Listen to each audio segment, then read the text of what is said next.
Well, hi folks, it's been quite a few years since I've done a last video. Unfortunately, I got a job, so that's interrupted things. I've built many bikes since the last one, but yeah, let's have a look at the latest project. And as normal, it's just me and my daughter messing about. There's no script or anything, it's just a bit of fun, a bit of record. The man cave's looking a bit busy. You may remember this beast from previous videos. It's been languishing in the corner now for many years.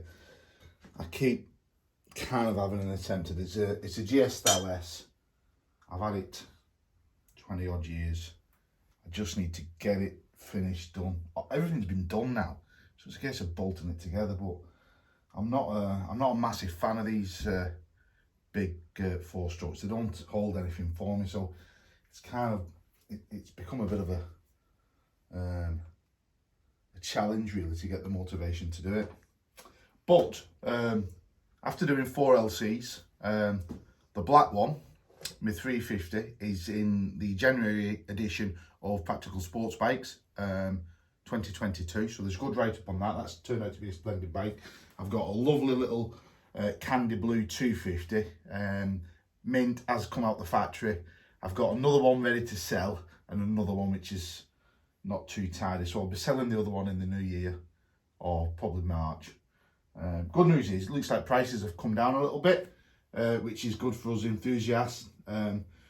Prices were getting a little bit crazy, £12,000–13,000. There's still some on the internet at that price, but you know, you be the judge if you want to pay that much. So coming on to the latest project, and I'll put a few stills in the video of when it turned up. Only had this a few weeks now and kind of gutted it. So this is a TZ 59W, which is basically a TZ made in 1985. Now, it's one of the rarest TZs ever sold, and it falls into a bit of a gap because it's the last of the steel frame, so it looks like a bit of a dinosaur, and it's the first of the modern type engines with crankcase induction. So just to talk a little bit about the bike, I'm not allowed to say where I got it from, but it's fair to say that it was living in a barn for at least 20 odd years, directly imported from Japan, and everything on it is as it left the factory. So there's a bit, you know, the frame's a bit guff where the brake fluid and that's gone. But that's no problem. I'll have this frame sprayed in a couple of weeks' time. Not going to powder coat it. I'm going to strip it by hand, paint it. I think just keep it original. Everything else, everything is original. So foot pegs, handlebars, you name it, it's as it came out the factory, which for a 36-year-old bike is pretty amazing. So probably going to show it, parade it and race it. It can go into quite a few classes, GP Originals, CMRC, etc. Not going to tune it. Here's the engine. So good news about the engine, stripped it down. It was filled with oil before it left Japan. Absolutely top door inside. Probably could do with a Nikasil replate, but everything's there, everything's lovely.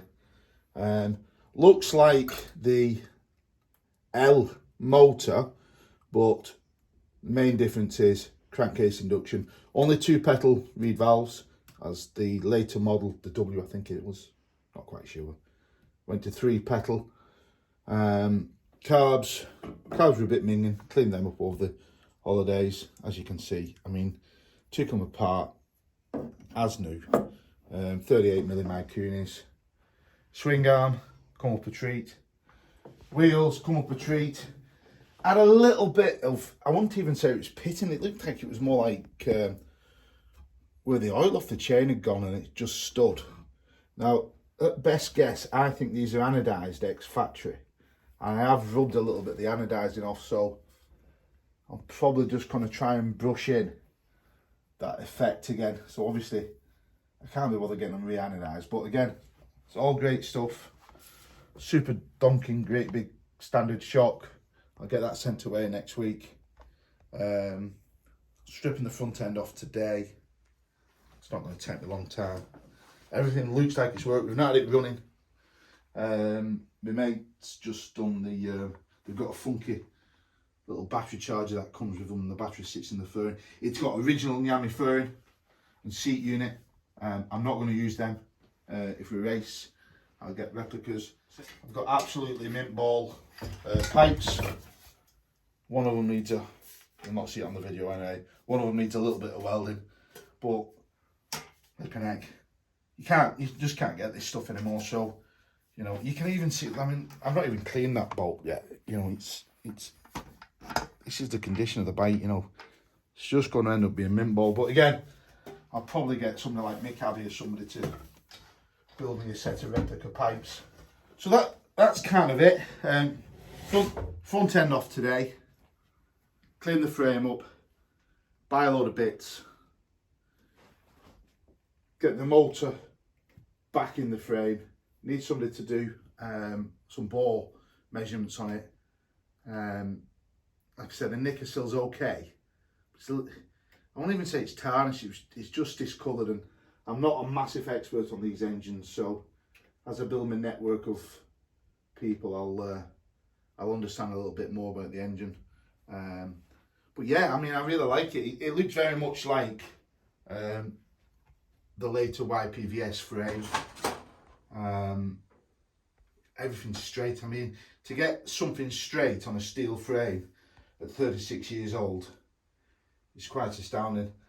I really like the wire wheels. I think they just look ace compared to a mag alloy wheel. 17s on the front, 18s on the back. Can still get decent rubber from AM 2223s.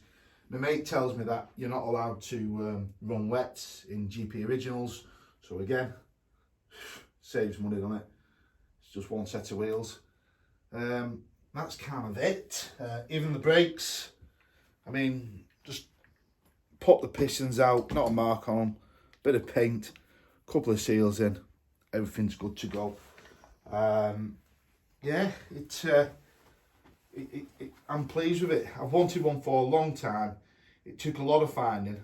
The guy who got it off was a true gent, bit of a character. But yeah, I'll follow up now with a full events program of putting it back together. I've got some stills, and then when it's finished, I'll do a full video on and a startup, etc. All right, folks. So thanks for watching, and subscribe if you want. Cheers.